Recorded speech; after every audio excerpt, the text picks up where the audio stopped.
Assalamualaikum warahmatullahi wabarakatuh. Kami dari kelompok 3 ingin mempresentasikan hasil diskusi dari kelompok kami yang berjudul konsultasi.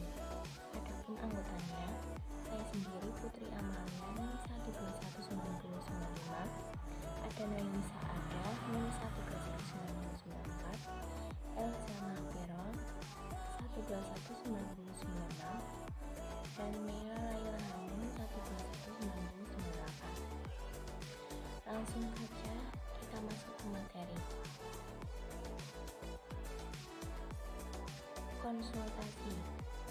Konsultasi dalam Kamus Bahasa Indonesia, kata konsultasi diartikan sebagai pertukaran pikiran untuk mendapatkan kesimpulan. Misalnya nasihat, saran yang sebaik-baiknya. Tujuan konsultasi. 1. Tujuan umum. Tujuan umum layanan konsultasi adalah agar konsulti dengan kemampuannya sendiri dapat menangani kondisi atau permasalahan yang dialami dengan pihak ketiga. Yang kedua, tujuan khusus.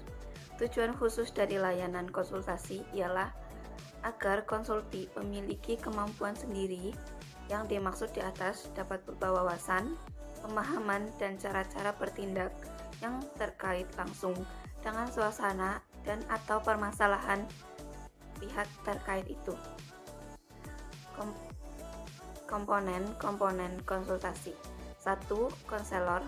Konselor adalah seorang yang memiliki keahlian dalam bidang pelayanan konseling dan tenaga profesional. Yang kedua, konsulti.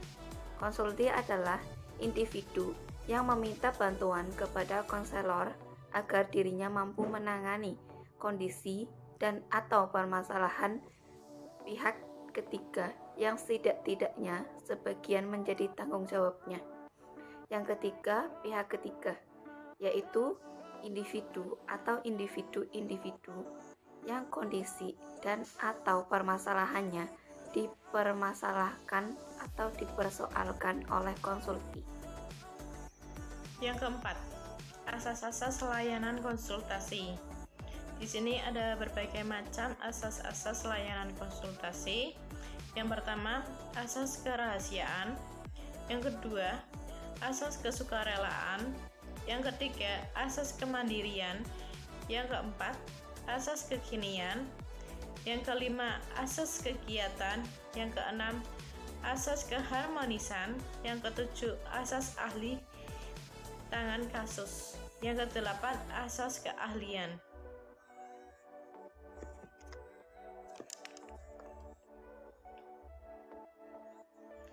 Asas kerahasiaan adalah asas bimbingan dan konseling yang menuntut kerahasiaannya segenap data dan keterangan tentang konseli yang menjadi sasaran pelayanan, yaitu data atau keterangan yang tidak boleh atau tidak layak diketahui orang lain.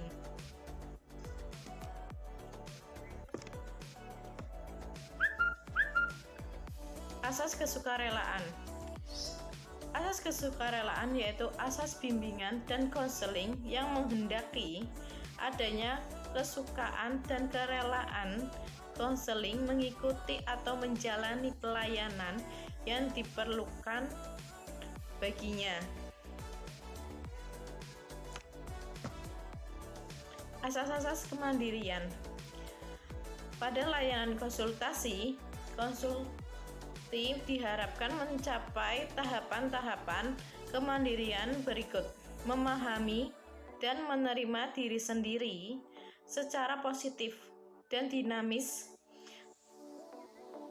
memahami dan menerima lingkungan secara objektif, positif, dan dinamis,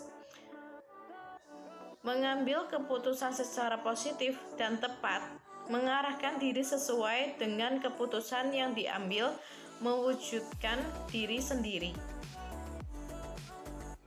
Tahapan konsultasi dimulai dari perencanaan, pelaksanaan, evaluasi, analisis hasil evaluasi, tindak lanjut, dan yang terakhir laporan.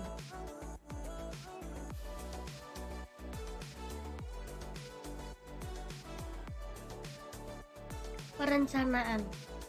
Perencanaan layanan konsultasi meliputi kegiatan yang pertama mengidentifikasi konsulti, yang kedua mengatur pertemuan, yang ketiga menetapkan fasilitas layanan, dan yang keempat menyiapkan kelengkapan administrasi. Pelaksanaan.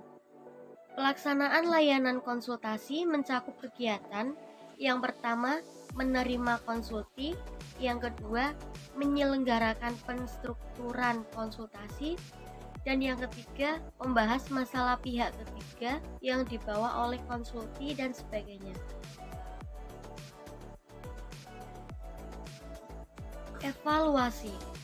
Evaluasi layanan konsulti mencakup 3 aspek, yaitu yang pertama pemahaman atau understanding yang diperoleh konsulti, yang kedua perasaan atau comfort yang berkembang pada diri konsulti, yang ketiga kegiatan atau action yang akan ia laksanakan setelah proses konsultasi berakhir.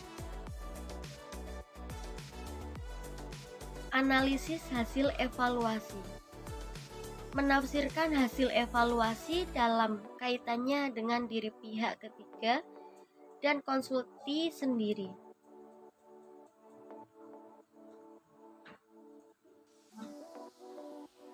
Tindak lanjut. Konsultasi lanjutan dengan konsulti untuk membicarakan hasil evaluasi serta menentukan arah dan kegiatan lebih lanjut.